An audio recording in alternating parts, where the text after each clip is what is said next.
Hello and welcome to another Happy Pod, the only podcast in the world. My name is Nathan. As always, I'm joined by my lovely co-host.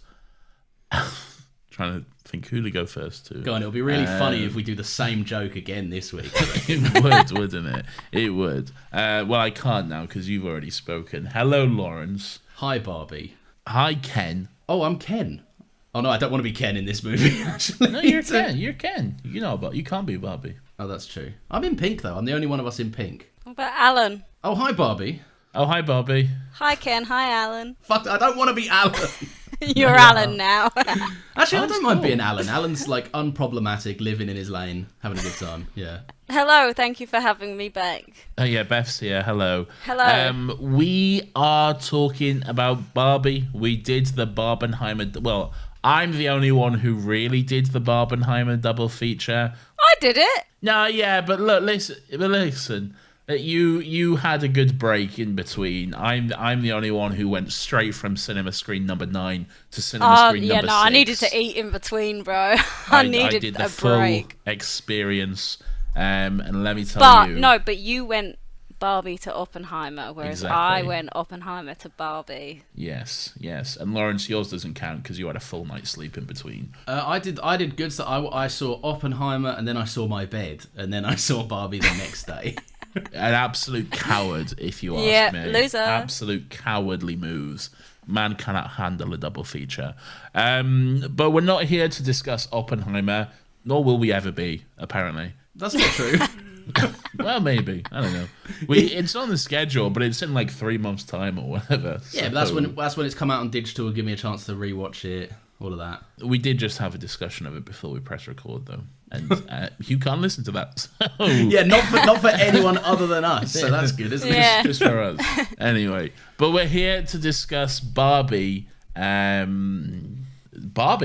Yeah.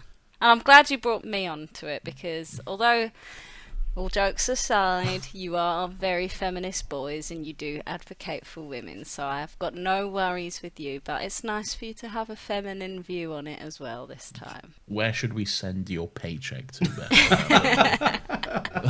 Bethany, Yes. did you play with Barbies? Yes and no. So I was a Bratz girly as well. Oh, okay. You know, the four. And I think... They're the ones with the bigger heads. Yeah, and there was they had a bit of diversity, to be fair. They had a black girl and a blonde girl and an Asian girl or something. So I was kind of a bit of both, to be fair. I think I was more Barbie when I was younger, but as I grew up, you know, I was like, no, Barbie's for children. I want brats. Yeah. But I do love Barbie. Like, I watched the films.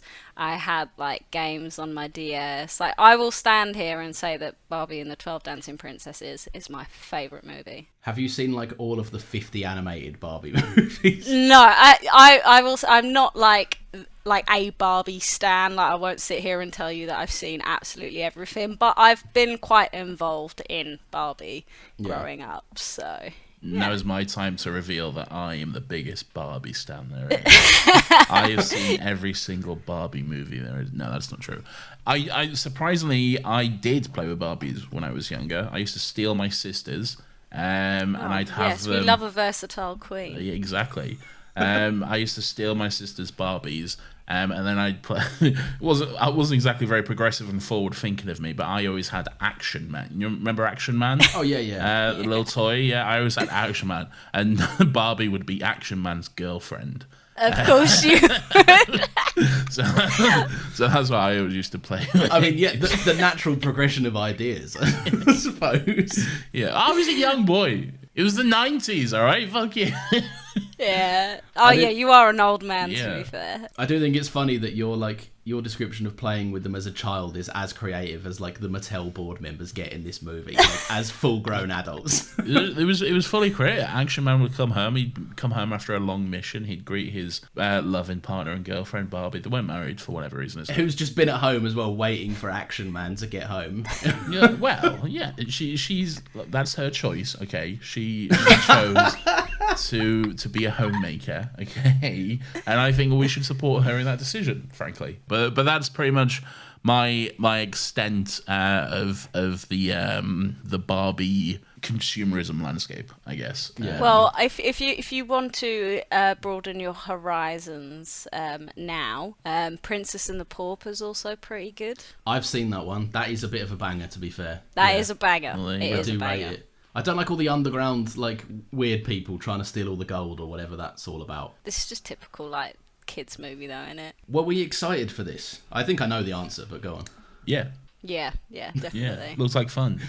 It did. And It also did, to be Margot fair. Robbie is. All right, that's- I can say that because I'm a woman. Yeah, so yeah, that's not the intro point that Nathan and I probably would have gone with for this. yeah.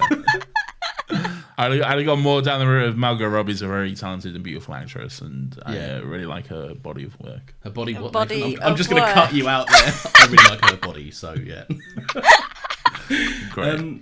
Yeah, no, I think this is. Do you know what? I was so surprised when I saw this coming out, because obviously Barbie it's a toy, and we're very much in the era of Hollywood. Let's make some toy movies and see what we've got in our Capitalism. yeah, basically for big kind of product movies. You're all about product movies lately. You keep trying to get me to watch this fucking shoe movie, which I don't want to watch.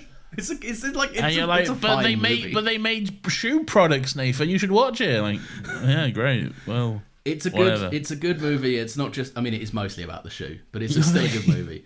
great. But no, the thing that floored me, because obviously I was like, obviously this movie would be being made, but when I saw Greta Gerwig attached to it, yes, I was like, this has the potential to be like the worst movie that would squander Greta Gerwig's talents as an incredibly talented writer and director, or she could do something just revolutionary with the Barbie brand and tell a story with such a rich material, because Barbie obviously, even as they address in the movie, it's known for its sole purpose was kind of women can do anything, and this is an idea for you to kind of channel your inspirations through, and there's a Barbie for everything. There was a version that was in development with Amy Schumer attached, and I'm glad that I never saw the fucking light of day. Yeah. Not Yeah. more so because of Amy Schumer's writing than anything. It was just I can see exactly what that movie would have been Yeah. from a mile away. I think it would have been trying to make some of the points this movie made in the worst, most ham-fisted way that actually would have pushed things further back in terms of conversation. It would have been very much I'm not your stereotypical Barbie sort of thing. I'm not stereotypically thin, and I'm a little ugly and all this sort of shit. And it's like, Yeah. great, okay, sure. All the nuance of this would just be out the window, and it would be the most. I mean, look. Maybe this is a good way into it, because Beth is outnumbered with two men, and she's sandwiched between us, as it were. unusual phrasing from you there, Nathan. There is a large group of people that haven't responded well to this movie. Can we guess? All right, no. Who they are. There's not a large group. There's a small, loud group of Ben Shapiro who I think they just haven't seen the movie. Because I think they've seen it, and I think they just don't know what it's saying. Well, no, they're saying this movie is so anti-men. It has nothing to say about men. They're just the joke for the entire movie. I'm like, did you watch the movie? Did you watch it? Yeah. I think it has a lot to say about men and our place into society and that sort of shit. There's quite a lot of stuff in here. It's not just men bad, get over it. They just don't get it, right? From a woman's point of view, that one scene with obviously Margot Robbie, she's crying, saying she's not perfect anymore, and obviously in my head I'm like, but you're Margot Robbie, and then they broke the fourth wall straight away, saying this is not the right person to cast. But it just, for me, it resonated because even the most gorgeous, beautiful of women feel like that, and that's just reality for us. And it's you just don't understand, because you're not in tune with your feminine side, you're not in tune with your emotions, you refuse to take a step into our shoes and actually realize that this is how we feel, because it's a society that you've created. And because I was saying to Ben as well, because obviously I watched it with him, and I came out and I was like, I just don't think they have that side of them that can actually open up and listen, because like you say, they see it all as an attack on men, when realistically, like, that's not what we're doing. Like, what the truth hurts. That's what I'm saying. It's like, people don't like it when the truth is in their face. That's why they feel uncomfortable. That's why these people are posting these videos saying it's this and it's that, and it's because it makes them feel uncomfortable, because it's true. Yeah. Because they know that that is what us women go through on a daily, weekly, monthly basis. Like, that is how we feel, and they don't like it, so they just push against it. I think, like, there's a level of attitude and ego in there as well, in the sense that, like, I don't go out and fucking abuse and harass, but at the same time I know that many other men do. And I think there are a lot of men that can't handle that truth, and because it's not what they do and their lived experience, they have to challenge it in order to feel like they defend themselves, which is not what no one is having a fight with them. We're just saying it happens. Yeah. And that whole point as well is shown in the movie. Like, when Margot and Ryan are rollerblading down the beach or whatever. Yeah. And it's literally two perspectives. Like, they're both being stared at, but Ken is loving it. He's like, absolutely, like, this is amazing. I'm on top of the world.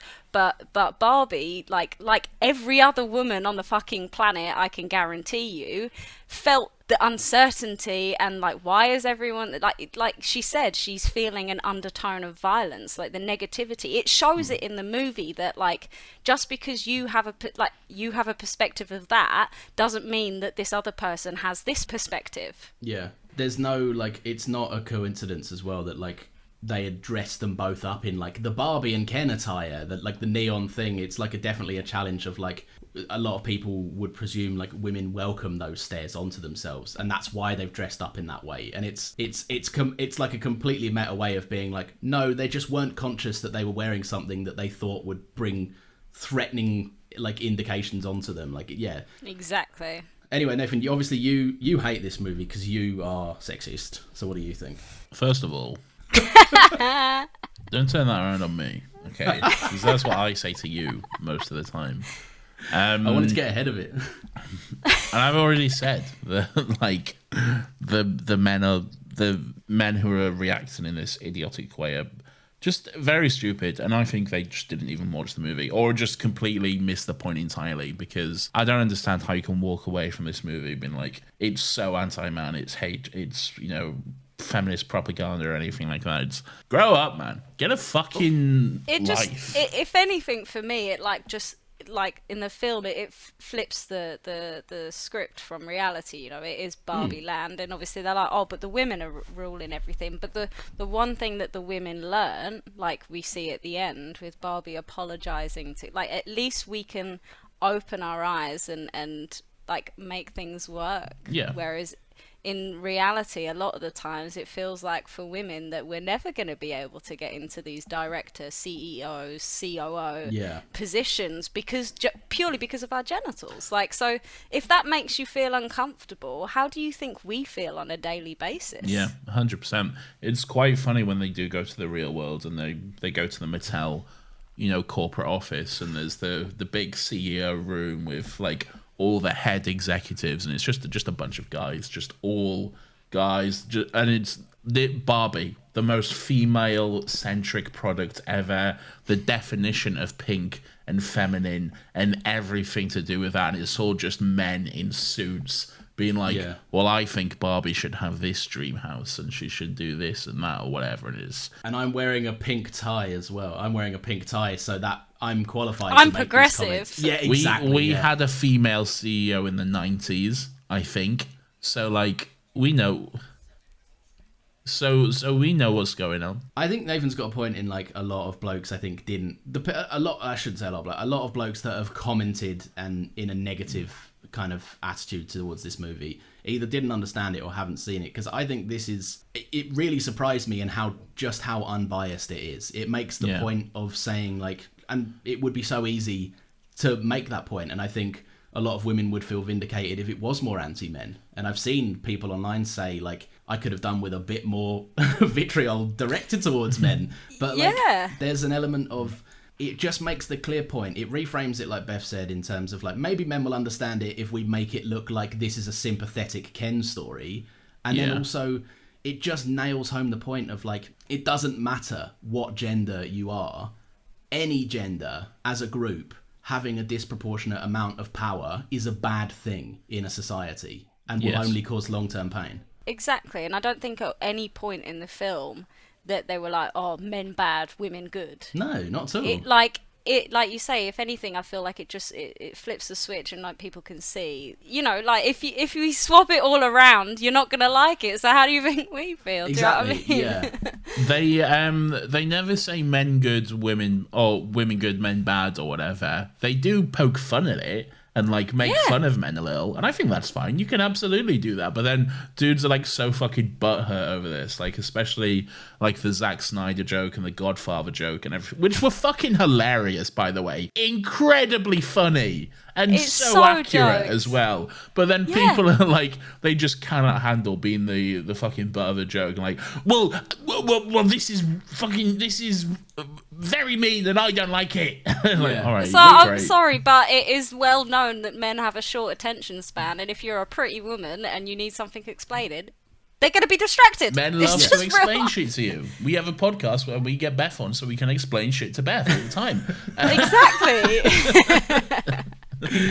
It's like it's baffling, isn't it? Because it does poke fun at men. Yeah. But it pokes fun at, like, when it's talking about the construct of gender roles in society, it's unbiased and it makes a clear-cut point that either gender, like I said, having a disproportionate amount of power is gross and bad and blah blah blah. The jokes it makes that are anti-men are just funny dumb shit that men do that pisses women off, right? And like, if I'm like, there's no place for it and I wouldn't want to see it, but if a man, there are presumably things that men could say about women in reverse, only for once it's not our fucking time to say it. It's Yeah. time to have Yeah. the script flipped. For me, it was like, I'll be completely frank, there were a couple of times where I actually cried watching the movie. I got very because close, yeah. For me, like, obviously, it hit quite personally. There were a lot of moments in the film. Like, I didn't expect it to be so quote unquote political, I guess people would say, but it was, like you say, refreshing for me to see on screen because it felt like my woman voice was being heard. Like that whole scene with America when she just basically loses it. Yeah. Like, I'm getting a bit emotional thinking about it now a because great like scene. it was just like it was Is like that the ending monologue that she has about what it means to be a woman? Yeah. yeah, and she snaps, obviously, I think Alexandra Shipp or whatever her name is out of it. But like for me, it was like she was saying everything. Alexandra Shipp, that's who it was. I couldn't figure out where I know her from for so long. Yeah, but no, I felt like it was like she was saying everything. Like she was just, yeah, you got to be this, but you've also got to do that, and you got to, and it just felt like after she released it all, my shoulders, like the weight off my shoulders was lifted as well, because it was like, oh my god, it's accurate. Like that's how we feel. Like, and if that makes you feel uncomfortable, then do something about it. Don't let us feel that way. Yeah. That's a really good point, actually. I think what surprised me the most about this movie is I knew obviously Ryan Gosling and Ken was going to be a big part of it, and everything I'd seen from the trailers and stuff looks great. He looks like a very funny, comedic, just slightly himbo-ish performance, and I thought like that was pretty much what we'd get, just Ken being goofy in the background and just being like, hi Barbie, and all this sort of stuff, and just having fun with it. He's the main fucking villain of the movie. Yes. He's the antagonist. I did like that though, to be fair, because I feel like we got to learn a bit about, and this is what I mean by like it being fair with the whole like women with men versus men with women. Like obviously Ken was going through, like, granted he probably shouldn't have done the shit that he did because idiot. Yeah. But he was obviously going through shit as well, and Barbie took the time to actually listen to him. Yeah. And to talk to him.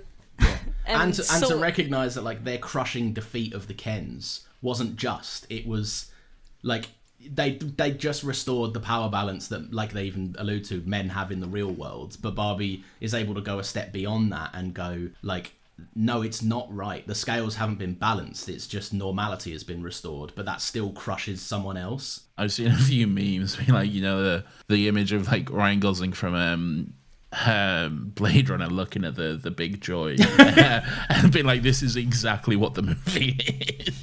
Yeah. This is unironically what the movie is about. And it's like, that's very funny.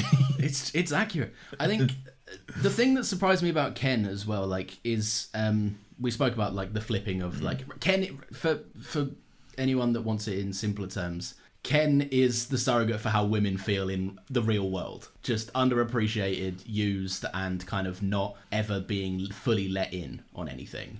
And what I found really good, I wrote it down because I was like thinking about it after I came out. I think like Ken's awakening into being like into kind of like becoming a bit of an incel. It does happen with good intent. Like he wants better when he gets to the real world and sees all these experiences and how like men have a kind of a stronger foothold, for lack of a better phrase, in the real world. He sees other male counterparts succeeding, and he's encouraged and wants to draw on that himself. But like as like social media and everything has like alluded to in the last couple of years specifically, drinking from the well of male worship and toxic male dominance, it just brainwashes you into some moronic path of men good, women bad, or everything else bad. Yeah, like it's so like horrible to see like a nice guy who was lost go into the world where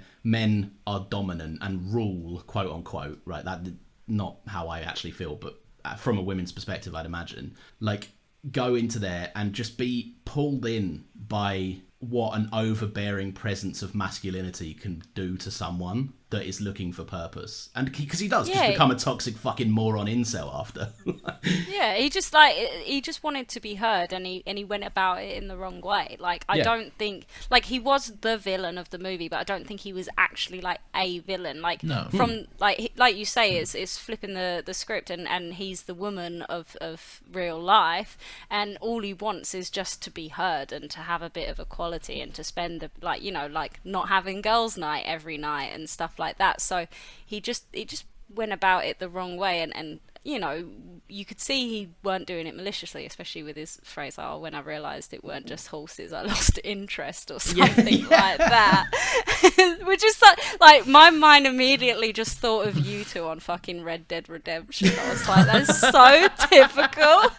Well, we can't ride horses. We're like, what are we doing here? Like, I bought my guns and I've got a horse, so now what? Yeah, exactly. We do love our horses. I'll tell you what, there is something about there is something about like what's the best way to put this? Like toys for boys and like boys stuff, which can be very infectious. Because I remember very specifically, me and Lawrence had like. I don't think either of us have ever had like any interest in actual like guns or military or the army or anything like that. It's never been something we've ever wanted to do. We have no interest in it whatsoever. But then we was in a play once at uni, and there was a prop gun, and all the time we were just walking around pretending we were army soldiers and just like pew, pew, pew. We were like shouting call signs to each other and like orders and stuff. Yeah, we just couldn't resist playing with it. It's just a man thing. It is, like, yeah. It's just like instinct for us, I guess. We just like something activates in the brain. It's like, oh, now I have gun. I am cool. Yeah. That is the truth. Yeah, it's just like animal instinct takes over you, and you're like, hunt. Now I must hunt with gun. Big wood stick. Yeah. It's like the stereotypical like testosterone male comes out of you, and you're like, I must pretend to be soldier. Exactly. That's exactly what it is. Yeah. Very fun. I know we're jumping around, but I think this is less plot focused, more just like because this film is just an amalgamation of ideas and cool concepts. Well, just jumping off that, when you say it's less plot focused, I saw someone. This was before I saw the movie. I saw someone say that they didn't necessarily like it because they felt like the story was kind of resolved within the first 45 minutes. And then after that, it was just sort of pandering and filling in space till the when end. The men took over. Yeah. And I was like, And then when I was watching the movie, I had that in my mind all the way through the movie. And then like we was getting to like the third act towards the wrap, and we were like, this guy could not have been more wrong. Like there's story all the way men throughout took over, this. and he went, oh, balance restored. Oh, Perfect. this is it, how yeah. He Jumped saw the on that horses and boy. was like, yeah, fucking, was it Long Live Ken or whatever? Yeah. No, see, I think this film's got a great balance between like the underlying story that it's obviously intending to tell, Yeah. but also just like its level of goofiness that you need for a Barbie movie. It is very do you know what I goofy. mean, like it was so Even in the real perfect. world, it's very goofy as well. yeah. And I just liked it as well because it just didn't take itself seriously, and I liked, you know, like in the Barbie land, none of the houses had walls, which is Yeah. obviously like real life, like well, I say real life, playing with a Barbie doll, life, should yeah. I say? Yeah. Like the not drinking anything, Yeah. not actually eating anything, blinking you've changed out. Like I like that it wasn't realistic, Yeah. so Yeah. to speak. Like I'm glad that they kept those elements in because I feel like it added to the story. Like she is a doll, Yeah. but Yeah. she has a purpose, like sort of thing. Coming off of that just quickly, I know we're mainly speaking about like the ideas and everything, but like from a filmmaking perspective, if this doesn't take an Oscar home for set design and like world, I don't know what the official title for it was, but the one where they make a bunch of cool shit for the movie, that will be a war crime if this doesn't win for that. Yeah. Because it's phenomenal. Like everyone's heard the press story, like a couple of states ran out of pink paint or something because it was all used Wow. for this movie. But there's something so and this is something I saw fucking that shithead Ben Shapiro say, like it's all done for you, it's built, like the dream houses, you just need to recreate it. I'm like, all right, you recreate it then. Do you know how fucking hard Yeah. that is? Yeah. Like Jesus. Yeah, just insanely talented people working on it because it all feels believable, like down to the plate that she has her like toast on. It doesn't feel like a plate, it feels like a Yeah. toy of a plate, and it's insane how well realized The it is. ocean not being an ocean, the Yeah. pool not being Yeah. a pool is like it worked. Like it's perfect. Well, when really- they stepped into the pool and he was just on some kind of foamy water thing, I was just like, that's brilliant. Yeah. Yeah. What really impressed me was the kind of like the hospital set that they had, which was literally just like an ambulance, which just like opened straight up. Oh, And because that's brilliant. exactly what the toy would do. That makes so Yeah. much sense. Like, I It's pissed brilliant. myself laughing when I saw that because like the ambulance arrived and I was like, oh, this is unusual. And then yeah, it just opened up and I was like, obviously. yeah. Like, I never had that, but like I had a Teenage Mutant Ninja Turtles toy set, like, and it did just open up so that Yeah. you could play inside of it. It's what the fucking point of them are. Exactly. Yeah. Yeah. Brilliant stuff. Even the traveling scene as well, like when they're on a boat or the Yeah. cycling or whatever. Like I just like the fact that it wasn't like a real set. Yeah. Like I just liked it. It was really well done. It's a bit of fun, and it just cements you in like this isn't the real world. And even when you go to the real world, It's not the real world. It's not our world. It's like it's No, still a yeah. very heightened comedy world, I feel like. When Ken is like walking about experiencing male culture and stuff, you hear like background conversation. It's just like men, conversations, yes, big Yeah, sports, talk, horses, power, men. Just all this sort of stuff. and like the gym bros come out and they do like the most elaborate gym handshake. And it's like, yeah, very funny. I do find it quite funny that they left the Barbie's dream house, and I don't know. I think the movie's trying to say something here, but I can't quite work it out. So I'm curious what you guys think. In the actual dream house, that the set is designed from toys and products. It's very ironic that when we leave the dream house and the dream world and Barbie's world or whatever and go to the real world, it then just becomes an advert for a car for a bit. Like in the chase sequence, there are so many product placement shots of the car that I can only assume it's not lazy filmmaking, because Greta Gerwig doesn't do lazy filmmaking. I mean, like, it's saying something about consumerism, and I'm not sure what, and probably also getting a healthy bag as well. I felt like it was just a nod to loads of movies these days that always need to have a car chase action scene. That's what I mean by Maybe, like goof. yeah. Like it was like, you're like, why is this like middle-aged mum and her teen like swerving around the road like, and that's what I liked it though, because I was like, it's just funny. It's jokes. Yeah, Especially because like they started in the same location. She could have easily just got out of the car and gone Barbie before. Yeah. So I feel like it was a nod to that sort of thing, like, you know, men, real world, fast action car chase scene. Like, we need to slam the brakes and we need to do a hard turn, and you know, this is Fast and Furious. Grr. Yeah, we're now in men's world, so men. Yeah. This is what men want to see. Yeah. And it isn't. it isn't what I want to see. But that's what I took from it. I feel like it kind of works, because it is like, you're like, what is this? A car chase for Barbie? If I'm being honest, I think it's probably just a studio mandate. And it's probably just, look, they gave us $50 million or whatever. We need to put this car in the movie. I love the idea of what me and Beth are saying. Like, and I think that somewhere along the line, also, two things can be true. Greta Gerwig could have made a point as well as 100%. Yeah, she's like, I'm obligated to put the car in. How can I fit it into the story? Exactly. Yeah, I just don't see a world where Warner Brothers are like, so let's elaborately design a piece to make fun of us and to call out consumerism. I don't see that happening. You say that, but look at that Matrix Resurrection scene. Yes, but I still think there's like some like crafty shit was going down, or they didn't fully understand it. Like I don't see any part of Warner Brothers being like, let's just do something creative and not just think about money. They are known to be a studio that's basically like, what we say goes, and don't make fun of us or we'll get upset. Yeah. Something the film makes a point of is like, there are all the Barbies, right? And every Barbie has, well, not every Barbie, but like, and Midge. Yeah, but Midge was discontinued, so we don't talk about her. The shot of Midge when it's like, the camera's like, they're like, don't show Midge, and it just kind of slowly moves her out of frame is fucking so brilliant.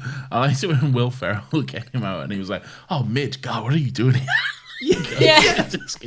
Like he can see his own like corporate mistake from 50 years ago or something, and he's like, what did I ever do this for? Yeah.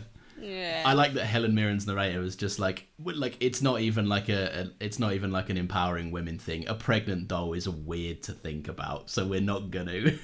This isn't the ending, it is explored in the ending, but just as an idea in general, the lead character being stereotypical Barbie, like a Barbie without a job role or a purpose. She is just what Barbie was intended to be in the first kind of iteration. I think it makes sense, because I think Margot Robbie even says the line in the movie, you know, she's what you think of when you think of Barbie. Like, she's called stereotypical Barbie for a reason, because she is just the mental image of a Barbie. So it makes Barbie has evolved over the years. There has been, like, a lot of people seem to have it in their head, like this movie suggests, that when they think of Barbie, it's just, Margot Robbie, it's sexualized, it's bad images for girls, and it's bad, you know, body like types and everything like that. Kind of thing. Swimsuit blonde, sexy, not brainy, all this sort of stuff. And that's like what Barbie was. Like, definitely like what Barbie was like in the early days. But like over the last like 20, 30 years or so, like Barbie is like insanely progressive as an actual toy. Like, I feel sure, like it's still teaching people now. 100%. Yeah, it's still a toy, and it's still designed by a corporation, and its primarily purpose is to fucking make money, of course. But it is like this movie suggests, like there are, you know, Black Barbie president, and there is like fucking Dr. Barbie and janitor Barbie and sanitation worker Barbie. There's all these different like positions, like opening your eyes. Exactly. Yeah, there is a whole different world of Barbie. In terms of also just like outside of race and like profession as well, there is a trans Barbie, a disabled Barbie. Like there's, like I said, well, there is quite literally, I think every Barbie, bar stereotypical Barbie, has a thing. And as progressive as those things can be, and as nice it is to see representation, I love the messaging that it's still put them in a box that they are only allowed to be Black President Barbie. Yeah, they can only which is be that great. one thing. I would love to see a Black President, but I'd imagine that a Black President Barbie is still not. That's not all that person is. Like, they don't want to be defined just by Black President Barbie. Exactly. Yeah. There's other like interesting things that person might have and stuff. So I think it's really like it's really cool. Like, they have a line at the end about how, like, humans die, but ideas live on and are limitless. And like, I know obviously it's the swimsuit Barbie was the first Barbie, and it became very much a tool for demeaning women. Like Sasha, the America Ferrera's daughter's character, just does the point more beautifully than I could ever do, which was, you are everything that's wrong with women hating each other and all of this. And Yeah. and because it's, you know, pushing unrealistic standards upon people. But yeah, no, there's something really, really interesting about how I think it does boil down to, like, at the end, of very much a story about, like, mothers and daughters, as well as all of womanhood in general, in that you have America Ferrera and her daughter, but you also have Ruth, the creator of Barbie, and how, you know, she was designed, like we said earlier, to be just something for her daughter to play with that didn't make her feel like a boxed in mother, and that's all she could do is look after a dolly. Yeah. I think there's two things that I take away as well from the movie that I really liked, and I was like, it's just, you know, one, that the doll wasn't Sasha's, it was the mum's doll. Yeah. Like, I really liked that, because I was like, yeah, she was a kid once, like, she had all of these feminine ideals and all of this. And then also, like you say, at the end of the film, like with real life, and she's like, oh, I'm here to see my gynecologist. And it's like, it's just like, it's just being a woman. Do you know what I mean? And you're like, it builds up to think like, and again, I think this is preying on, like, societal expectations. I was like, she's gonna go and get a job, and she's gonna, like, it's. I was like, oh, she's interview. the CEO of Barbie now or something. Like, yeah. And it's like, no, she's just a real woman doing things that real women do outside of what, like, we don't often hear as men. I'd imagine not a lot of our female friends come up to us and go, went to the gynecologist last week, because it's not typically something that is brought up, and it's nice to just have that as the definitive ending line for a studio mandated movie about Barbie. I loved it, like you say, because it's just like, that's just us women. We have to do this shit. This is what we live through. This is what we go through. What did you think of some of the cast? So some of the Kens, we got obviously Ryan Gosling, which is great. We got Simu Liu. Phenomenal, perfect casting. One thing that took me out of it a little bit. I don't know if you're watching Secret Invasion at the moment, Beth. I'm not. Don't spoil. I won't spoil it, but the main villain is one of the Kens in this, so it's very it's very funny to see him being this big, dark, murderous guy on Secret Invasion, and then he's That's just how being I feel about your doctor as well, because I know you guys are so buzzing for, I can't pronounce. Shutigawa. Yeah, like, I know you guys are so buzzing for that, and you're like, he's got bleached buzz cut. Did he? It looks great. I don't know if I just didn't see it properly at first, Nathan. Did he only have the goatee after he became, like, the evil version of himself? I think so, yeah. I think he just grew a goatee, or, like, put on the goatee accessory to be like, I'm now, like, the evil dickhead Ken. Yeah, I think so. It was very funny. It is very good. I liked the pairing of the Barbies and Kens as well, because it weren't like it. Do you know what it makes me think of? The very first episode of Love Island, right? Public vote, and they put the black woman. That is black fucking man, perfect. the Asian woman with the Asian man, and it's like, why? Yeah. That is one of my favourite observations I've heard about this whole thing. Like, it's the Nathan, for basically on the first episode of Love Island. I don't watch Love Island. Oh, okay, context for Nathan. So, like, context for Nathan and the listeners. And other people, which I'd assume there's few Love Island watchers on this, basically, like, the first episode typically is, like, the public votes for, like, what girl they want to see the boy put with. And then when they start, they can go, like, most of the time they'd immediately be like, I don't have there's nothing here, I'm going to go and talk to that guy. Yeah. But, like, it's just kind of one of them gross things that happens, and it's always down to a public vote, so there's not really anyone to blame other than society in general. It's like, if there's an Asian girl and an Asian boy, you can put £100 on them being put together. The same with a black pairing, and the other white people will just be whatever. And I do know that Margot Robbie is a big fan of Love Island. There's probably, oh my god, yeah. So there you go, maybe it was. But that's what I like, and also as well, I know that is it Emma McKay is sorry, could you repeat that guy's name again? Shutagawa. They're colleagues on Sex Education, but I like that they were each other's Barbie and Ken as well. Like, that was cute. There was a lot of times watching this movie where I thought, did they dye Margot Robbie's hair brunette for some reason? I was like, oh no, that's just Emma McKay. They look very similar. I like that they finally... Isn't there a third woman that looks exactly There was. like Samara Weaving is... There's quite a few... There's like another Australian actress that I know from H2O, of all places. which one's Charmed. H2O? No, it's not one of the main ones. I might be thinking of Charmed, actually. Someone who plays a mermaid in Charmed, who looks very much like Margot Robbie as well. I think the one who was Samara Weaving maybe was supposed to be in this, but it didn't end up happening because they were going to do a joke about how they all look the same, but it didn't work out or whatever. There'd have been like the ones that like the first couple of designs for stereotypical Barbie or something like that. Yeah. Can I also ask if you guys as well? I don't know if you had the same flashing image in your head when Ryan Gosling's group dancing scene came on. Did it remind you of anything that you've seen before? The kind of like dance battle thing. Yeah. Did it remind you of anything? Don't know. What are you getting at? Is it Grease? No, have you not seen the silly, goofy video of young Ryan Gosling like dancing in like a talent show? Yes, I know the one you mean. It just gave me that. Like, I was like, he's perfect. It was themed to look like Grease. Yeah, you're right though. But that whole like battle sequence and the big Ken battle was very funny and very stupid. Do people have a problem with Simu Liu now? They do, and it doesn't sit right with me. So what's happened? Because I came out of this like he was a fun Ken. He was a good adversarial Ken as a supporting character. And I've just seen nothing but people like, he sucks, he's shit in the movie. And I think the long and short of it is that years and years ago, he was very active on Reddit and I think 4chan or maybe just Reddit. And he was basically...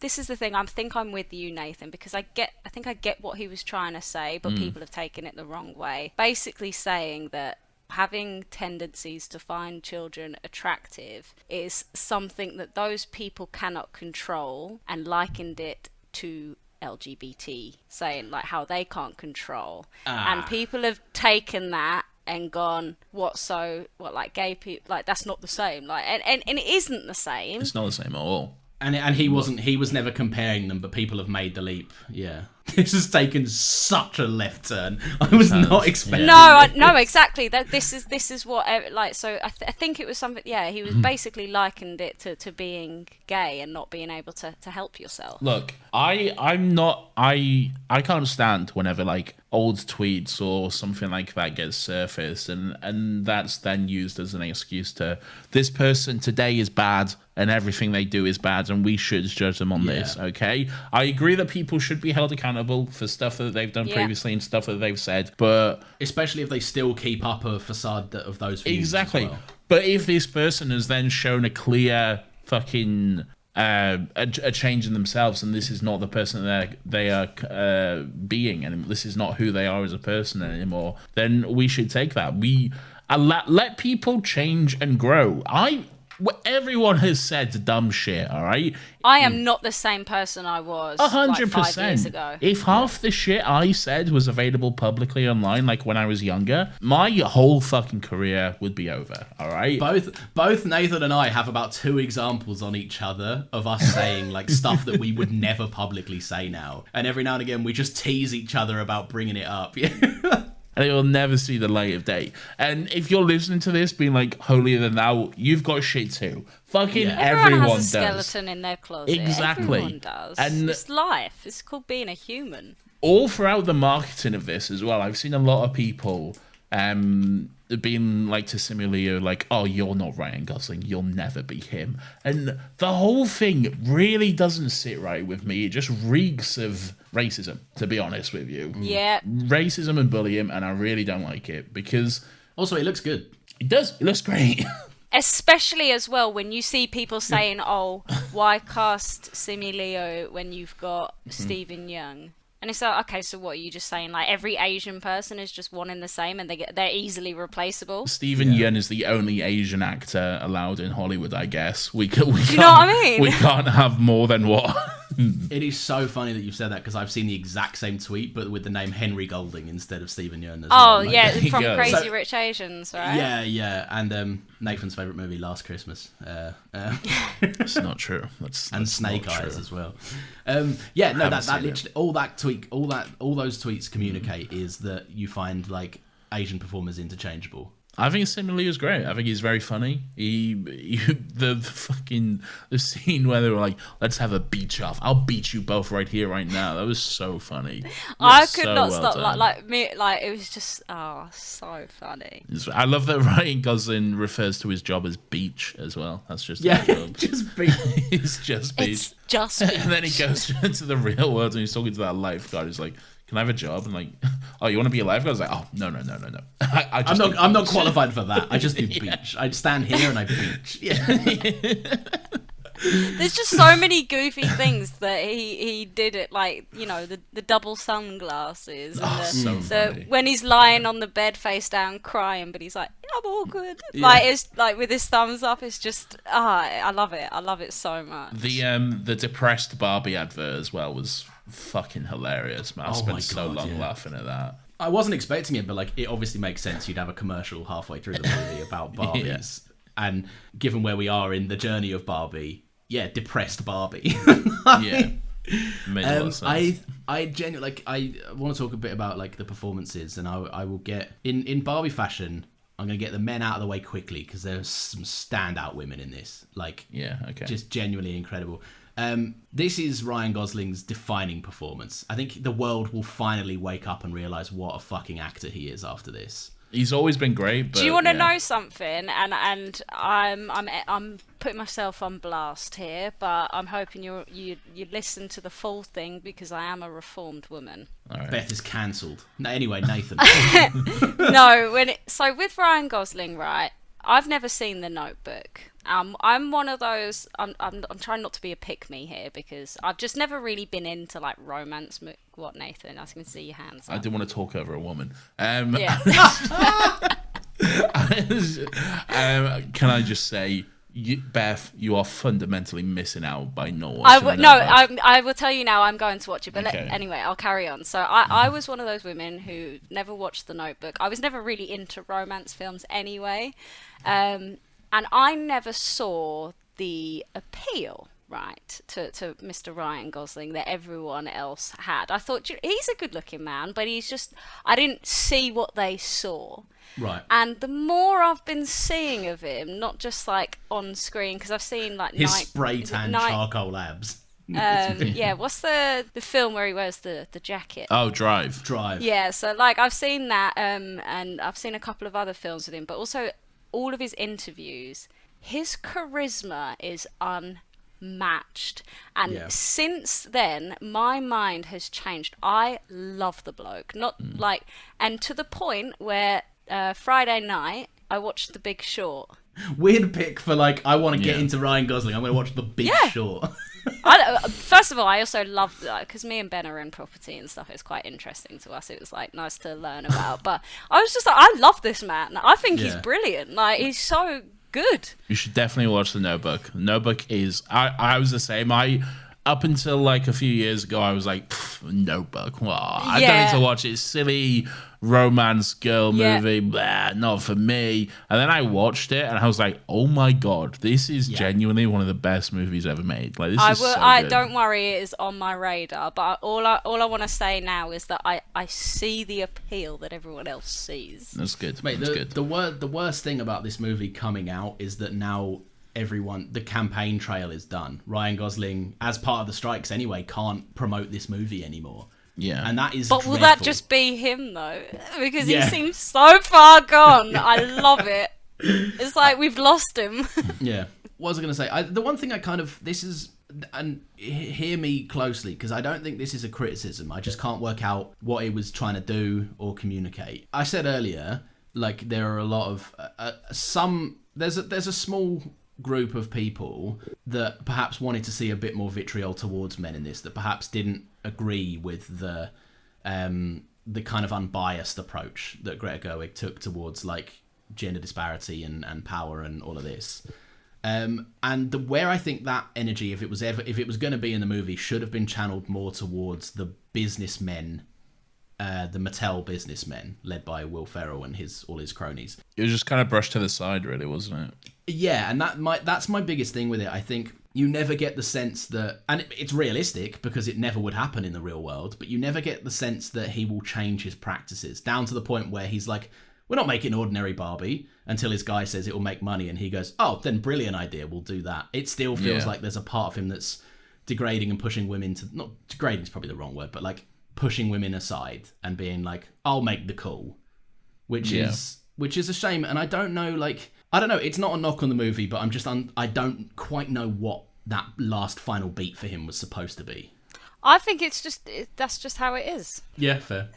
When it comes to big corporate companies and stuff like that, we see it all the time. Every June when Pride comes, if it makes them money, they'll be a bit progressive. Like look at all the shit that's been happening with Dylan, whatever her surname is. With Bud Light. Like that, I don't know if you've seen the video that she put out, but like they just haven't reached out to her. If it makes them money, then they'll check that progressive box. Yeah. Because, do you know what? It'll get us some moolah lined into me pocket. But if it doesn't, they don't give a shit. Yeah. Like, it just goes to shut... Like, I quite liked that ending because for me, it was like, jokes, typical, of course. It doesn't matter how loud or clear your message is to someone.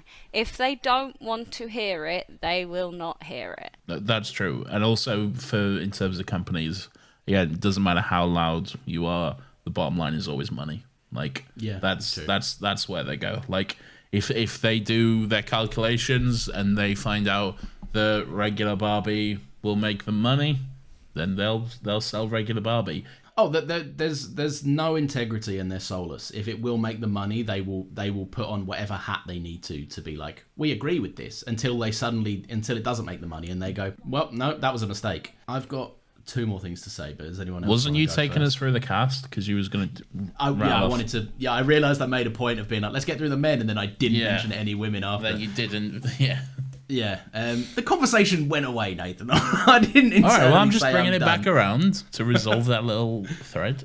I appreciate you looking out for me. I genuinely believe, like, Margot Robbie, exceptional, born to play the role as she is. Like, she brings a level of like nuance and subtlety to Barbie that I think everyone has known is under the source material, for lack of a better phrase, of Barbie. But everyone knows Barbie has a loaded kind of connotations in terms of how that toy has affected, like as Sasha says, I said earlier, like the feminist movement, and how did it propel it? Did it set it back? Maybe it's different for everyone, but there's definitely input. And I think she's able to bring that, as well as a hilariously comedic performance, which is just fucking incredible.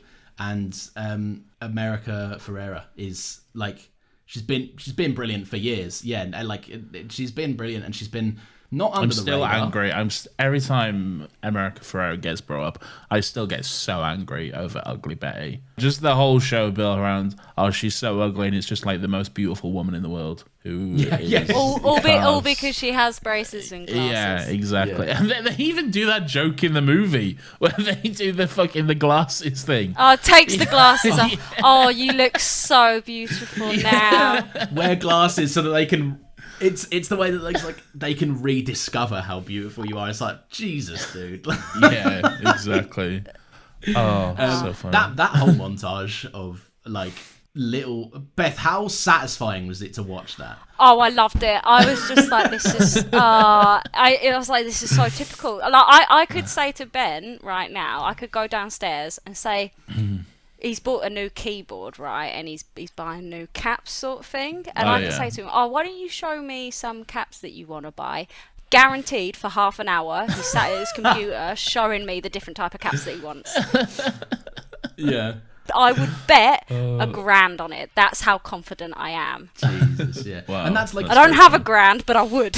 No, but that's not even to say like it's that's just typical of men. Like, something like that isn't even, like, it's not necessarily a bad thing. It's just something that we're all typical of. It's like, oh, I can talk about me for a bit. Brilliant. Let's exhaust you to the point where you're like, I wish I never asked. Yeah. Yeah.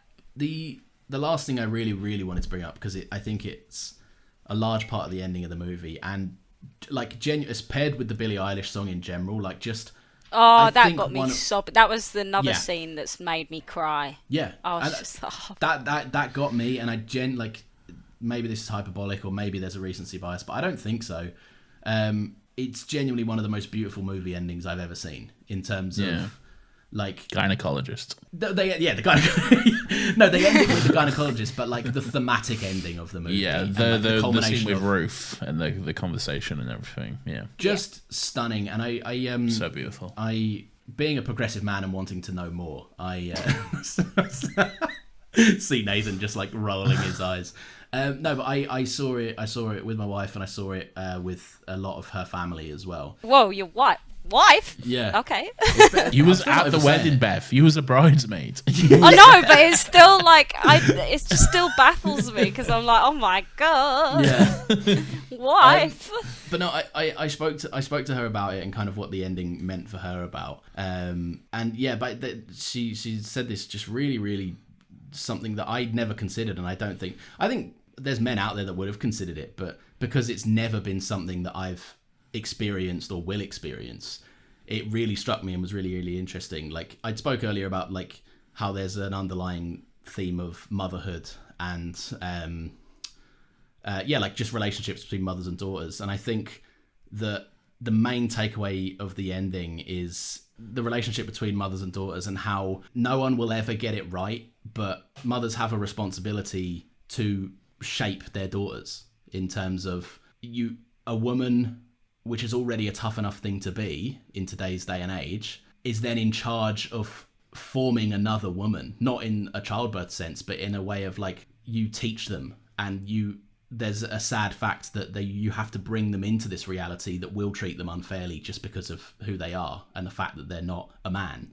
which is, there's something so intrinsically really, really fucking interesting about it. And it's like, I think framing that within the confines of a Barbie movie, like, someone made Barbie, and whether that was bastardized or whether the initial premise didn't work so much, it's just a case of like, I just think there's never been a better metaphor for motherhood than being like, we made something and we put it out into the world and men fucking ruined it, which I just think it's such a fuck you kind of final line or final sequence, but it's delivered in such a poetic way that I loved. Yeah, really cool. Oh yeah, no, I get that, because I've thought about my future, and if I do ever want kids, because I was a couple years, like 5 years ago, I was very much I want a family. Now I'm of the mindset of like, oh, I don't know, because obviously the older I've gotten, the more of the world I've seen, and I would be terrified if I had a girl. Just knowing, like, with my experiences, like, I don't even want to think. That's what I mean. I don't even want to think about it, because it's like, I just don't know. Yeah. It's rough. Yeah, it's not everyone's child, and no one else is going to be as protective as you could be over them. Yeah, which is exactly fucked. And yeah, has anyone got any more cheery points other than that? Well, no, I think what I will say, like, as hard hitting, like, I didn't realize like how deep. Like, I knew it was going to touch on some stuff from what I'd heard on Twitter, but I didn't realize like how deep it was going to be. And I think despite all of that, and I think it really helps having a female director as well, because she can portray those things across. I think it was beautiful in a sense, because even though the message is sad, it was shown, for me, like, it was shown in such, like I say, a beautiful way. It was hard to watch, and some of the points did get to me, because I started crying, because I was like, oh my god, this is what it feels like. But it was just so respectful, and I feel like if this doesn't open people's eyes up to some of the shit that we deal with, I feel like you say, I think you've seen the film wrong, because it is such a beautiful exploration of what it's like to be a woman. What a in world! a sense. What a world we would live in if the Barbie movie cured misogyny. We can only dream. We can hope. What an amazing pray. thing that would be. It would never happen, obviously, because It would never happen, but I think at least it's doing its job in terms of like it opened my eyes to stuff that I've never considered. And not me. Mine were already wide open. oh, well, there we go then. Yeah, Nathan Yeah. has always been wide awoke. Yes, it's true. It's true. I just one thing, Beth. If you haven't seen Lady Bird, I'd definitely recommend that. Yes, I have heard that's is Saoirse Ronan. I believe so. Yes. Yeah. Greta Gerwig also. Yeah, directed that, I so- didn't know anything about her until this film, but she's been put on the radar for me now. So Definitely, yeah, you definitely want to keep an No, eye she's on. one to watch. Like her career path this far has been like it's been so interesting, and like how you go from a period piece Little Women. I've never seen Little Women, but I know of it and what it kind of brings to the table. I do need to watch it. But like how you go from that to the Barbie movie, and then not only like it's such an impressive feat that this is able to work as well as it does. it's at that point where I would watch it again. I was thinking, Barbie, it'll be fun. I'll go watch it, and then I probably won't watch it again. It was, for me, I enjoyed it so much, like it touched my heart that I would sit down and watch it again, because it's a great exploration. One last thing I want to touch on. I think this is quite important. It's just a really heartfelt moment in the first half of the movie, where Margot Robbie Barbie is in the real world. She's sat at a bus stop having just a mental breakdown, and there's an old woman on the bench next to her, and she just smiles at her, and Barbie just says to her, "You're really beautiful," and the old woman just says, "I know," and smiles back and stuff. And it's just such a beautiful moment. And then I was just reading up about it, and the studio really wanted Greta Gerwig to cut that moment from it. And then she said it's the heart of the movie, and if she cuts that scene, she doesn't know why she's making it, and she doesn't know what it is or what she's done. And it's just, it really struck me, because that is such just a beautiful moment, and it's almost insignificant, and you can see why. A fucking exec would be like, yeah, just get rid of it, no need. But it's essential. It's just really something that needs to be there for me. No, I like it as well, because I feel like it shows that Barbie sees perfection in every part there is to be a woman. That includes the wrinkles and the growing up and all of that. Like, she sees what women truly are. Yeah. Not because of how they look, but because of what they like. That was the whole point as well, when all of these Barbies were brainwashed or whatever. She was like, no, you're a doctor. Like, she weren't saying like that you're a beautiful woman, you need to be this. She was like, no, this is who you are. Like, she sees the inside of that person. That's Beth as well, as a Love Island viewer. Like, that's something that really frustrates me to see, of if a woman on Love Island is upset, a lot of the time the girls around will be like, you're fierce and you're strong and you're a bad bitch. And I'm like, great, if that works and that is what lifts her up and gets her feeling better, who am I to say it's nothing? But it is nothing, right? It's just empty phrases. It's more it's just shallow compliments of women are powerful. And I'm like, yeah, but why are they powerful? Because they are. But they just it goes need to beyond be explored. that. Yeah, exactly. Just go beyond the surface level of you're strong, and it's tell me how, because they are, but fucking how? I'm completely with you on that point. It's frustrating, and I think this movie does a brilliant job of examining it. Mattel, trust more fucking filmmakers to make shit like this, and stop hating women. Yeah, we're great. Both good points. Yeah, we got recommendations this week. Oh shit! Yeah, forgot about that. The Big Short. Oh, actually, all right. There's Beth's. Let me take it away. I will recommend The Big Short, right? And I would only recommend it. I'll say this: Ben tried to watch it a couple of years ago, and apparently it didn't like. Not a couple of years ago, before we met, so quite a long time ago. And he wasn't quite understanding it. But now that we're older and we know about obviously the 2008 crash, actually watching it and understanding what fucking caused it and the government and the fraud and all of that shit is so interesting. So, yeah, check it out. Nathan, what you got? What you got? Because I'm still thinking. Okay, well then in that case, you don't have long to think. This is a really short one. There's another. It's my second artist. There's an artist that I came across on Twitter this week called Riona Bothello. I'll have the website. It's her name, but I'll have it spelt in the description so people can check it out. An oil painter based in Manchester.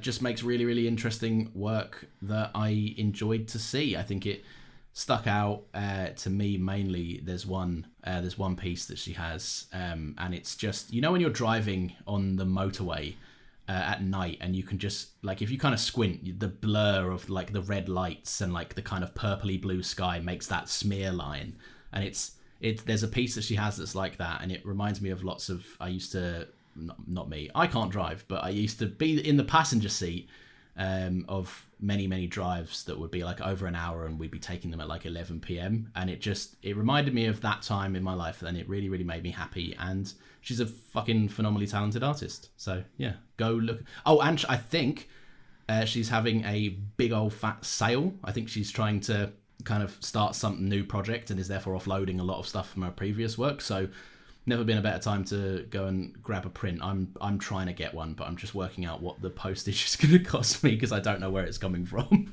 Yeah, but yeah, that's fair enough. I recommend you should drive as well. Thanks, Ben. You're welcome. Nathan, do you have one for us? Yes. You've got the smirk of a man who has thrown together some bullshit. Wait, hang on. I just had something. I see mine was thrown together because I forgot about this segment that you do, but I was quite lucky that I've already seen a film on Friday that I quite enjoyed that also segues onto the Barbie because of Ryan Gosling. I am going to recommend supporting the WGA and SAG strikes. You did this last week. At the moment, no, I didn't. I recommended something. What did I recommend last week? I know you mentioned the strike, supporting the strike last week. I recommended that Netflix show. Oh, yeah. Why you like this? Yeah, you did. Yes, I did. So shut up, you. You don't know what you're talking about. So I'm going to recommend supporting the strikers, not crossing the picket line. If you are in any way paid or reached out by a studio to not take that work, don't be a scab, and do not promote any studio movies. But I should say, just to clarify, we have not in any way been paid by Warner Brothers. We will never accept any payment from studios for these episodes. That's not what we do here. So we are not trying to cross any picket lines, and we're in full support of the strikers. If the studios are listening, reach out to me separately aside. No, don't do that. Me and Lawrence will start up a podcast separately. Yeah. Just call it Another Happy Scab. Yeah, another happy scab. Yeah. Well, I'll sue you for using my brand name. I coined the name just from a different podcast. Yeah, but I chose it for this podcast. Try explaining that to the lawyers. Is there? I know that. I'll try and find it. I'll put one in the website. I can't remember it off the top of my head because it's a long old fucking URL. But there is, and this is primarily for America, I believe. But there is some sort of there is a relief fund being set up by the WGA and the SAG-AFTRA. Oh, so they can pay their rent and stuff. Yeah, so the strikers could have access to a fund. Yeah. I'm part of the strike at the moment as well. It is important to strike when you can, because unions are the reason why we have weekends and we have actual pay that's above £4. And and everything like balance. this. Exactly. Unions are fucking vital and necessary, and they deserve to be supported, and so do the people who are striking. I know that in this country especially, there's often a lot of talk, like whenever rail workers go on strike, and it's like, oh, well, how much are they earning? They earn more than me, and I don't go on strike. Well, go on strike then. You should go on strike. You should be paid a more fair and livable wage. We really are. And we always have to have this, well, I'm worse off than you mentality.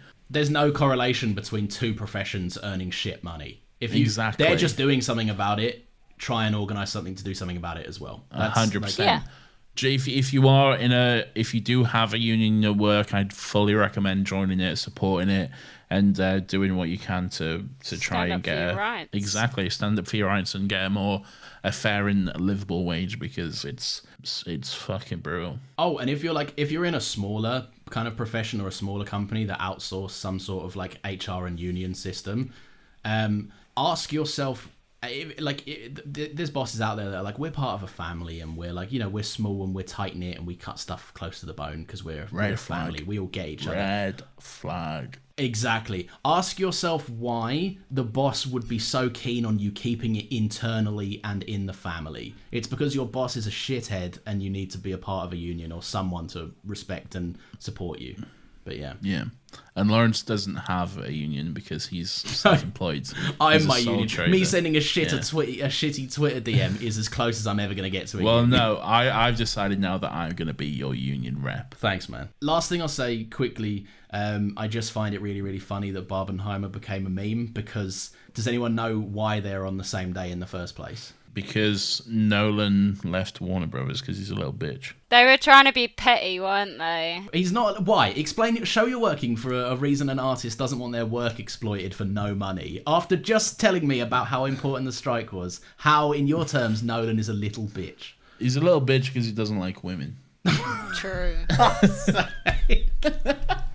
So go on, defend that one, Laura. All right. Well, I like women, so I'm fine. What I'll say is I just find I'm married to one. Yeah, exactly. So yeah, I find it very, very funny that Barbenheimer became a meme, because it was the reason they're on the same day is it was born out of saltiness on Warner Brothers' part of like, oh, fine then, if you're going to take Chris Nolan, then we'll release Barbie and we'll crush you. And all Barbie has done, it has, theoretically and financially crushed Oppenheimer, but the amount of people that saw Oppenheimer as part of this meme that wouldn't have spent 20 quid on seeing it. I'll be completely frank. Like, I know I've got Limitless, but I wouldn't have seen Oppenheimer if it wasn't for Barbenheimer, because I will admit I only watched it because of Barbie, but I'm glad that I saw both now, because it's like two sides of the coin. It's fun. It's a win for the industry, and I'm happy it happened, and now I really hope the industry loses despicably for the next however long it takes them to pay people fairly. but I'm glad that two filmmakers were able to bring a unique vision. Speaking of scabs, Tom Cruise has been out there, hasn't he? He's trying to be like, I can't. Hey guys, maybe let's promote these movies. Tom, I was with you, man. But that's no good. That's no good. Can't lie, I've never been with Tom Cruise. Me neither, mate. And Mission Impossible, it is bombing as well. It's doing really badly, yeah. It is not doing well. Maybe movies aren't back, Tom. Maybe. Yeah. Maybe we won't see you at the movies. Well, they are back. They're just pink and directed by Greta Gerwig, apparently. Because, people want fun movies again. Yeah, they do. But also, Oppenheimer's not a fun movie, but for these two movies to open, Beth, I don't know how tuned in you are to box office bombs and stuff, and but this has been the summer of fucking shit. I heard Indiana Jones did pretty crap as well. Mate, Indiana Jones and Mission Impossible, two surefire hits that studios would have bet big on, both fucking, they just slammed. They just died a very quick death. There's a big issue of spending too much on a movie for the first part. No movie needs to be $200-300 million. It doesn't. No. It just doesn't, okay? Unless you're paying your workers that. Well, yeah, if $100 million is going solely on fucking cast and crew, then sure. But it never is, and it's not. But it's not, exactly. The crew are making fucking minimum wage, essentially. Yeah. So, yeah. It's all VFX that look bad and are the main reason people don't go to the movie. I think there's also an issue of every movie that's coming out being a big blockbuster, and it's such a stacked summer, and it's just big release after big release after big release, and audiences are we're exhausted. We don't want to see back in 10-15 years ago, you'd get 5-6 big fucking movies a year, and now it's every weekend there's a big 3 movie a to month. go to. Exactly. You say that though, but last summer the opposite happened. like 10 blockbusters came out within like 3 months, and all of them made a shit fuck ton of money. What came out last year? Like I think in the same like 6-month period, we had like Nope, Glass Onion. Nope isn't big. No, it's not a big blockbuster though. Glass I Onion. think it released in IMAX. It was a blockbuster. I just think just releasing in IMAX is not the qualification of a blockbuster. That's a more your. I think you're no. Blockbuster is like a big fucking Marvel fucking big movie, like a big fucking thing. I think Nope was that. No. Mate, Jordan Peele's third thing. It was so fucking in hype. your circle, welcome to Bonus, another happy pod, everyone, where we're just discussing everything. Welcome to that after pod like discussion. Yeah. In your circle, yes, Lawrence. In your circle, my dad doesn't give a shit about Nope. Fair point. Yeah. It's like I don't know. I think I'd give that to Lawrence because Well, you're wrong. when I was on holiday, You we can't put say Get better Out. wrong this episode. No, We got it's my episode. We watched Get Out whilst we were on holiday, which Guy, Ben's dad, hadn't seen. Yeah. And he said it was really interesting. Yeah. But he'd also seen Nope, which he really thoroughly enjoyed. So Yeah. I think people have seen it, yeah, but it's not a blockbuster though. It's not something that everyone is going out there getting excited and ready to see in the same way like a Star Wars or a Marvel movie usually is. I think we're getting to a point in cinema at the moment, and I could be wrong because obviously I'm not on like film Twitter as much as like you guys, and I don't trust pay me, attention I'm to, trying like, to get numbers off and it. stuff, but- Nathan's actively muted the community. Yeah. But the way I see it right now is I feel like we're so bored at the moment. Like, I mean, I feel like a Marvel movies is always going to do well because there are a lot of people who over 10 years, have followed these characters. Myself, I'm going to go to the cinema and watch it. I've got Limitless, but I feel like with like Mission Impossible and Indiana Jones and Fast and Furious and whatever the next, I feel like people are they want something not necessarily new because like Little Mermaid was done before, but it was a live action remake and stuff. I feel like people just want something different. With Barbie, it's different. With Ariel, it's Halle Bailey. It's a black mermaid. You know what I mean? It's people want to. I feel like people want to see more of that difference on screen, and or it's the other way of they want to go back to like the fun early 2000s. Like I think that No Hard Feelings with Jennifer Lawrence apparently did quite well. Like people want their fun, not to think about too much movies fun, again. Schlocky movies. There's definitely a disparity in terms of like there are not enough movies for the everyman to go and see. Like it's either like the middle-aged mums that want to go and watch something funny about a cougar, pretty much. What came out last year, Lawrence? Because you said Nope and Glass Onion, one of which is a Netflix movie. Yeah, but it was still, it had a limited release. But like I'm talking in terms of like the consensus of absorbing a blockbuster or like a big thing that people talk about. Whether you like it or hate it, Top Gun Maverick. That did do well. I didn't watch that. Way of Water, that did mad numbers, Didn't watch obviously. that. Yeah, but that was December though. Oh yeah, right. Well, then the year in general. Like what I'm saying is there was the movies last year making a lot more money than movies this year, despite. What else was there? Oh. Batman. There was. That was good. Did Batman do well? I don't think it did badly, but it didn't perform like a Batman movie did. But they spent. They also only spent like 90 million on it, so it made money. Fair, yeah. Same with Oppenheimer. Oppenheimer will make money because they only spent 100 million on it, which is wild. Everything everywhere. I think that phrase there is exactly what's wrong with the movie making process at the moment. Exactly what you just said. They only spent 100 million on it. No. I agree with you. Only 100 million is so much money. I'm aware. It's so much money. Even in terms of filmmaking. It's a lot he's of on money. about in like 2023 filmmaking. Like people think if you don't spend 200 million on a film. But this is the issue. This is the issue. You can make a great first Deadpool movie was made for what 50 million or something. Yeah, But look at the requirements technically of what Deadpool achieved and what Oppenheimer achieved in terms of what they brought to the screen. Oh yeah, I'm not saying anything like that. I'm just saying the fact that we're in a place now where 100 million is a small budget movie. That is insane. That's ridiculous. That's fucking stupid. And I think it's pretty wild as well because when you consider, I think the problem is Chris Nolan, a man known for doing as much practically as he possibly can, and also hiring actors that will be, for most of his movies anyway, big names, right? To bring people to put bums in seats. If he can produce Oppenheimer, a movie that is 3 hours long and features quite a gripping sequence about the creation of the atomic bomb, a lot of which was, obviously they didn't let off an atomic bomb, but they shot real explosions practically, they destroyed very expensive sets and things like that. If they can do that for 100 million, there is not a single part of me that thinks Indiana Jones 5, outside of Harrison Ford's insane fucking salary, which I'd imagine was massive, needed to cost anything more than, to be honest, 70 mil. And how they ended up spending about 400 mil on it is insane. I haven't seen it, so I can't comment. Once you see it, I think you'll know what I'm saying.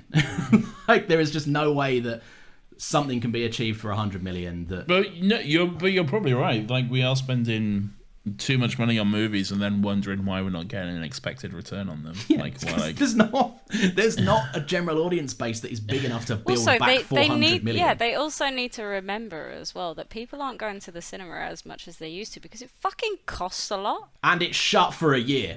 For an example, there's a colleague of mine, James. Don't get me, he's only just been able to see Across the Spider-Verse, and he's a big Marvel fan. He loves that sort of things, and he also likes Star Wars and stuff. But he can't just go to the cinema because a ticket for him becomes a ticket for his son. And then if it's a movie that his daughter is interested, his wife's also coming. Yeah. And then all of a sudden, that's 60, 70 quid. I went to Barbie with a group of 10 people. 4 of us had unlimited cards, and I just paid for everyone's tickets outright.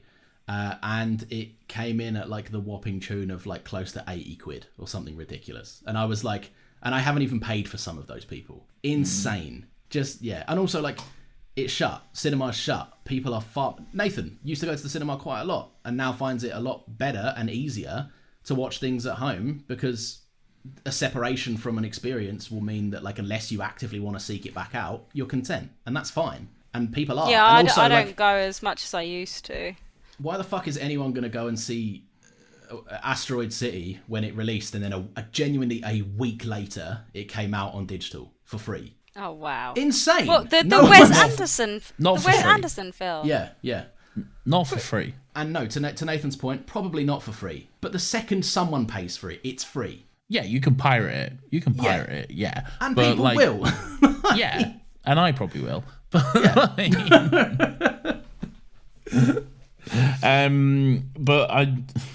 I don't know. I think a lot of people complain about movies going to digital earlier and stuff. I can see it, but then I can also see that as it's better for accessibility as well, though, because there's also a lot of people who can't get to the cinema though as well. I agree with that. So, yeah. Or just make accessible cinemas, surely. That's the ideal scenario. There will be someone in an office that's there's not enough disabled people to justify the cost of that, which is outrageous. Yeah, but, and then there's also disabilities, which means people just can't leave their homes, sadly. Yeah, so. Yeah, it's true. Yeah. No, I agree. It's a difficult line to toe in terms of I do believe that there should be some degree of a theatrical window that's exclusive, because for movies to make money, they don't make money on streaming and digital. They just don't. Yeah. And how can they? But they're all. I think, to be honest, there's a whole upheaval of the industry needed. Anyway, that was an extra 25 minutes on something you probably didn't sign up to listen to and probably aren't here to hear this for. So good stuff. If you did stay, thank you for listening. Yeah, exactly. Beth will have you back on for The Notebook. Genuinely feeling to bump one of our spaces to rewatch that movie now. If I watch Notebook, will you get me back on? Oh yeah, absolutely. Yeah. Beth, you are no longer Marvel girl, because 9 times out of 10, Nathan and I just can't be bothered to talk about Marvel anymore. Yeah, we do have an episode on Guardians 3 coming up though. That is true. Yeah. That is the week that is after. a good film. That is the week after next. Thank you very much for listening. If you've enjoyed this, new episodes of this show come out every single Friday at 10 a.m. Wahoo! If you want to follow us and get a little post reminder of when these episodes go out, you can follow us on Twitter, on Threads, on Instagram, but we never post there, at Another Happy Pod. That'll be fun, and maybe we'll have some engagement. Maybe you can talk to us. Maybe you'll tweet us and we'll ignore you. That probably won't happen because we're nice. Next week, we're going to be doing this. If you were out of work Get a job. If you want joint custody, then you have to pay your share. and out of luck, Now what? Shut up, I'm thinking. you'd do anything You call them Chippendales, man? to turn your life around. How many lasses were there, though? Thousands. It's worth a thought, though, isn't it? Wahoo! Wahoo! Wahoo! What a great and crazy wacky time. But you could be having a better time if, now that this podcast is finishing, you went and listened to another podcast. And I wish that Nathan would tell you all more about it. I would love to tell you about it, and right now what I will tell you is that every Friday we release this podcast, and then every Monday we release Still Got Legs, our Doctor Who rewatch podcast where we talk and discuss a new episode of Doctor Who each and every week. That's enough of that. Let me know when you're doing Weeping Angels. That's the only That's episode. coming I up. We're on that season. with Matt Smith. And no, with David Tennant, because that's the Doctor that was first introduced with. Oh, I only remember the scene with Matt Smith. Shut up, Beth. I'm going to explain the whole of Doctor Who. No! What have I done? What have I done? Yeah, so if you want Doctor Who to be explained to you by two men in their late 20s, then Listen to Still have Got we Legs. got a podcast for you. Ladies. So come along, joining the fun. We just started season 3, and yeah, it's a good time. See you next week, everyone. Wahoo! Oh, is that it? Yeah, just that. Is that it? We've been going for like half an hour for no reason. All right, but then it just suddenly ended. All right. Wahoo! There you go. Now Wahoo!